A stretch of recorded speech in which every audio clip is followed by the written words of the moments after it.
कर्म जैसा करोगे फल वैसा ही पाओगे, कर्म का फल छोड़कर तुम कहाँ ही जाओगे। रावण की एक गलती से उसका ही विनाश हुआ और श्री कृष्ण की गलती से उनका कुल का नाश हुआ। इस वीडियो में हम जानेंगे कोई चाहे कितना भी शक्तिशाली क्यों ना हो, उसे उसका कर्म का फल अवश्य मिलेगा। जैसे श्री कृष्ण भगवान होने के बावजूद उनकी एक गलती से उनका पूरे कुल का नाश हो गया था। श्री कृष्ण का जीवन महानता और चमत्कारों से भरा हुआ है।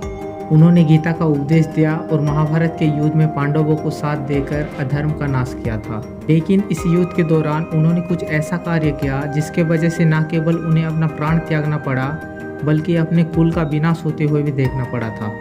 महाभारत के वो युद्ध जो लाखों सैनिकों का मृत्यु का कारण बना था, जहां अधर्म की हार होने के बावजूद लाखों माँओं ने अपने बेटे, बहनों ने अपने भाई और पत्नियों ने अपना पति खोया था।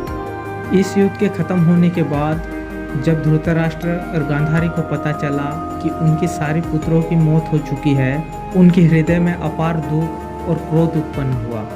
गांधारी, जो अपने पूरे जीवन धर्म का पालन करती हुई आई थी और जिसकी आंखों पर हमेशा पट्टी बांधे रहती थी ताकि वो अपने अंधे पति का दुख समझ सके, उनका हृदय इस सोच में टूट गया था कि इस युद्ध में उनके 100 में से एक भी पुत्र जीवित नहीं बचा। युद्ध खत्म होने के बाद भगवान श्री कृष्ण धृतराष्ट्र और गांधारी से मिलने आए। जब वो गांधारी के पास पहुँचे तब गांधारी का हृदय और भी भारी हो गया। उन्होंने श्री कृष्ण से कहा, हे माधव, अगर आप चाहते तो इस युद्ध को रोक सकते थे। आपके पास शक्ति थी, बुद्धि थी और प्रभुत्व था, फिर भी आपने इस विनाश को होने दिया।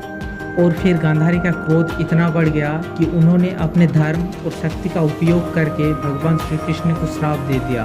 गांधारी ने क्रोध में कहा, हे कृष्ण, जैसे मेरे 100 पुत्रों की मृत्यु तुम्हारे आंखों के सामने होने के बावजूद तुम इस युद्ध को रोकने की भी कोशिश नहीं की, उसी तरह तुम्हारे यदुवंश की भी विनाश तुम्हारे आंखों के सामने होगा। तुम देखते रह जाओगे और कुछ भी नहीं कर पाओगे। ये श्राप भगवान कृष्ण के लिए एक कठोर सजा से कम नहीं था। जो कृष्ण महाभारत के युद्ध को नियति मानकर चला रहे थे, वो कृष्ण गांधारी को नमन किया और अपने गलती का फल स्वरूप गांधारी के श्राप को स्वीकार लिया। गांधारी के श्राप का असर कुछ सालों बाद दिखाई देने लगा। यदुवंशियों के बीच में आपसी झगड़े और मद्यपान ने उन्हें कमजोर बना दिया और एक दिन आपसी झगड़े में यदुवंशियों ने एक दूसरे का संहार कर दिया। गांधारी के श्राप से श्रापित कृष्ण अपने कुल के विनाश होते हुए देख रहे थे, लेकिन कुछ भी नहीं कर पाए। ये कहानी हमें सिखाती है कि कर्म का फल अवश्य मिलेगा, चाहे आप कितना भी शक्तिशाली क्यों ना हो। जीवन में हर क्रिया का एक प्रतिक्रिया होती है और हमें हमेशा अपने कर्म के प्रति जागरूक रहना चाहिए। अगर ये वीडियो आपको अच्छा लगा तो वीडियो को लाइक और ऐसे ही वीडियो के लिए चैनल को सब्सक्राइब करें।